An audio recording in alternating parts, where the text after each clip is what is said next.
नमस्कार। मैं आरडी भारती और आप देख रहे हैं बिहारी सुल्तान।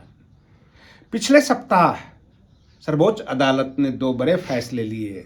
दोनों देश की दशा और दिशा बदलने वाली है। जैसा कि हमारे दर्शकों को पता है कि बहन मायावती जी ने वोट चोरी के ऊपर सवाल कर दिया केंद्र सरकार से।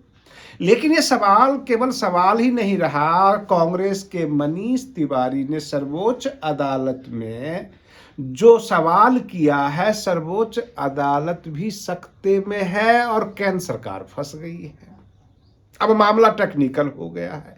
और दूसरा, सर्वोच्च अदालत का एक फैसला आया आरक्षण के ऊपर, SC ST क्लास के ऊपर, जो देश की पूरी तरह से दशा और दिशा बदलेगी। आरक्षण के खिलाफ हुआ है या पक्ष में, आरक्षण किसे मिलना चाहिए किसे नहीं मिलना चाहिए, इसके ऊपर बृहत फैसला करके राज्यों को आदेश दे दिया गया। जस्टिस सूर्यकांत ने बहुत बड़ा कदम उठाया है।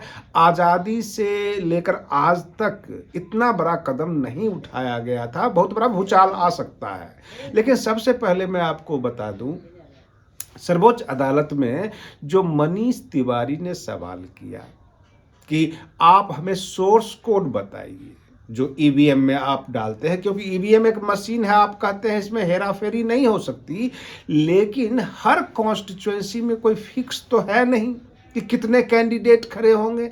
किसी में 10, किसी में 12, किसी में 15, और 2-3 पार्टियां 4 पार्टियां अगर जो है, उसका तो सिंबल सबको पता है। बहुत सारे कैंडिडेट निर्दलीय भी खड़ा होते हैं, उनका अपना चुनाव चिन्ह होता है।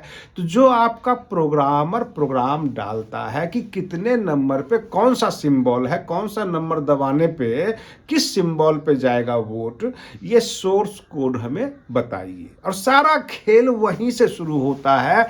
जो सर्वोच्च अदालत में सरकार, ज्ञानेश कुमार जो इलेक्शन कमीशन ऑफ इंडिया है, कहने का मतलब चुनाव आयुक्त, सबके सब फंसते नजर आ रहे हैं। ये सबसे बड़ा चालाकी क्या करते हैं कि ईवीएम को पहले डिलीट कर देते हैं और उसके बाद सोर्स कोड 4-5 ले लेते हैं, बैलेट पेपर नकली बनाकर, और 4-5 सोर्स कोड डालकर और दिखा देते हैं, देखो मेरा ईवीएम तो सही है बिल्कुल। लेकिन नहीं, जो चुनाव असली हुआ है उसको चेक करेंगे, क्योंकि सोर्स कोड तो आप डालते हैं। और ये बातें कहाँ से उठी? जैसे कि मान लेते हैं कि 10-15 लाख एग्जामिनी यूपीएससी के एग्जाम में बैठता है और 500-700 का ही सिलेक्शन होता है। तो जाहिर सी बात है, क्वेश्चन पेपर का जो आंसर की है वह सोर्स कोड कंप्यूटर में डाला जाता है, तब जाके कॉपी जांच होती है। अब ये सोर्स कोड के ऊपर सर्वोच्च अदालत में सरकार भी फंस रही है और चुनाव आयोग भी। विपक्ष ने बहुत बुरी तरह से घेर लिया है। इनके पास जवाब नहीं बन रहा है, क्योंकि इनका जो प्रोग्रामर है वो उन्हीं के पास होता है सोर्स कोड, और सोर्स कोड लास्ट में ये आईजी रैंक के स्टाफ को दे देते हैं, जो बड़े बड़े पदाधिकारी हैं, जो भाजपा की मुट्ठी में रहते हैं। कहने का तात्पर्य यह है कि बहुत बड़ा गड़बड़ झाला पकड़ा गया है। अब तो किसी को भरोसा नहीं, बैलेट पेपर से ही चुनाव होगा, इसके ऊपर जोर दिया जा रहा है। अब हम आपको लेकर चलते हैं दूसरी तरफ, जो आरक्षण के ऊपर फैसला हुआ। हमारे दर्शक देसी भाषा में, बिल्कुल देहाती भाषा ज्यादा समझते हैं, कि एक लड़का है जिसको आरक्षण चाहिए और उसकी माँ चमार जाति से है, शेड्यूल कास्ट से है, और पिता उसका ब्राह्मण जाति से है। तो जाहिर सी बात है कि आज तक जातीयता जो देखी गई वो पिता से देखा गया, लेकिन वो आरक्षण मांगने पहुंच गया सर्वोच्च अदालत में। अब प्रश्न ये उठता है कि जब बहस होता है जस्टिस सूर्यकांत के सामने, तो जज साहब ये देखते हैं कि भैया आरक्षण क्यों चाहिए। आरक्षण के ऊपर कहा जाता है कि यह आर्थिक मसला नहीं है, यह आर्थिक आधार पर नहीं होता है, उस सामाजिक तौर पर वो तोड़ा गया है, सामाजिक तौर पे वो पिछड़ा बताया गया है, उसको डिमोरलाइज किया जाता है, बहुत तरह का छुआछूत होता है। लड़के का दावा ये था कि मेरी माँ शेड्यूल कास्ट से है, मैं नाना के घर रहा, मैं उसी समाज में रहा, सामाजिक परिवेश तो मेरा शेड्यूल कास्ट का था, पिता भले ही ब्राह्मण क्यों न हो, उससे हमें क्या फायदा। और इसी बात को सर्वोच्च अदालत ने पकड़ लिया।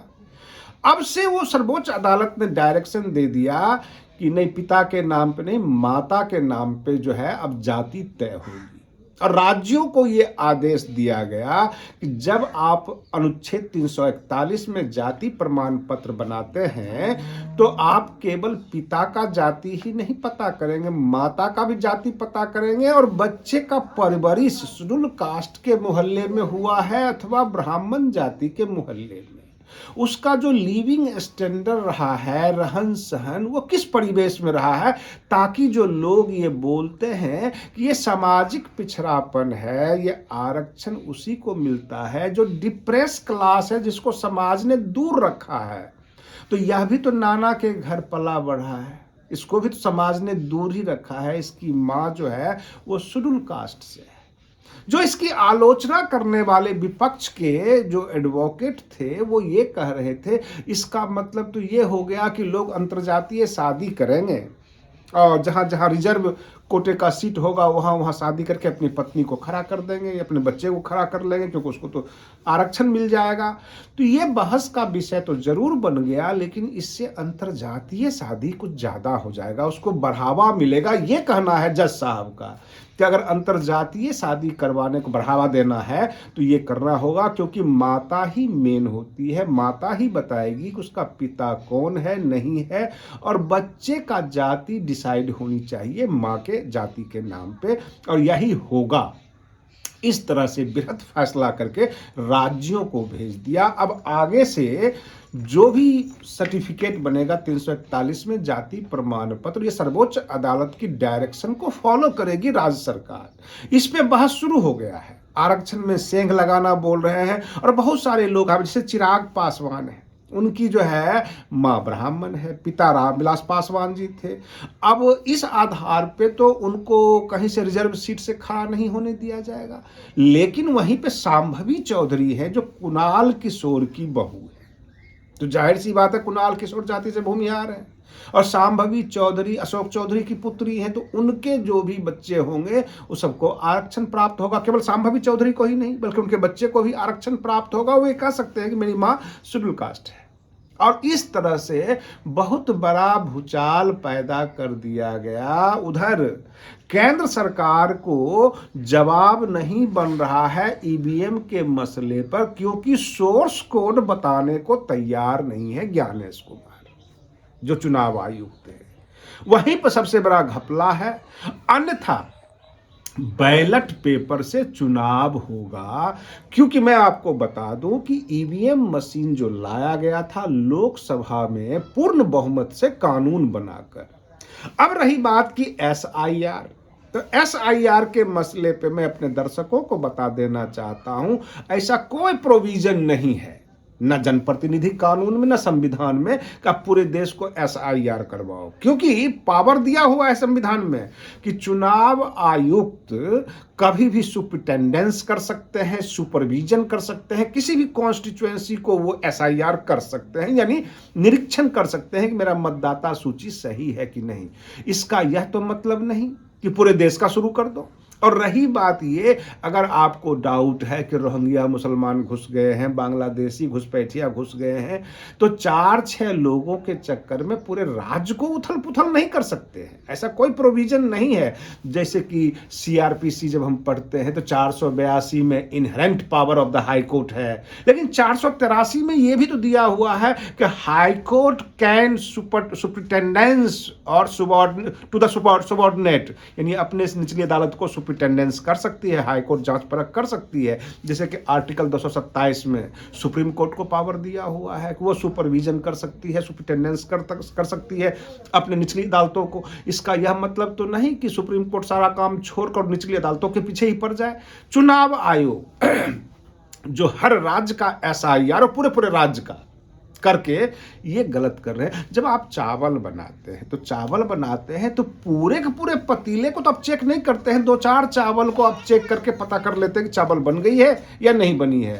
तो आप किसी कॉन्स्टिट्यूएंसी, किसी विधानसभा, किसी जिला में किसी जगह का आप एसआईआर करके चेक कर सकते हैं कि भैया कितना गड़बड़ झाला है, कितना परसेंट, ये देख लो कहीं हमारा मतदाता सूची गलत तो नहीं है।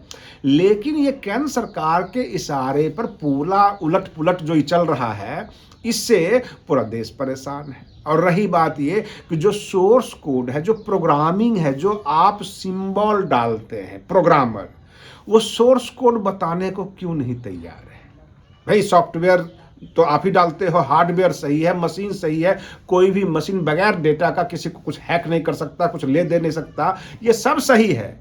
लेकिन जब उसमें डेटा डाला गया, सोर्स कोड डाला गया, वह तो बताना सरकार के लिए वाजिब बनता है, लेकिन सरकार वहां पीछे हट रही है। आज के लिए बस इतना ही। आप बने रहिए बिहारी सुल्तान चैनल पर। हम फिर मिलते हैं अगले वीडियो में। तब तक के लिए धन्यवाद।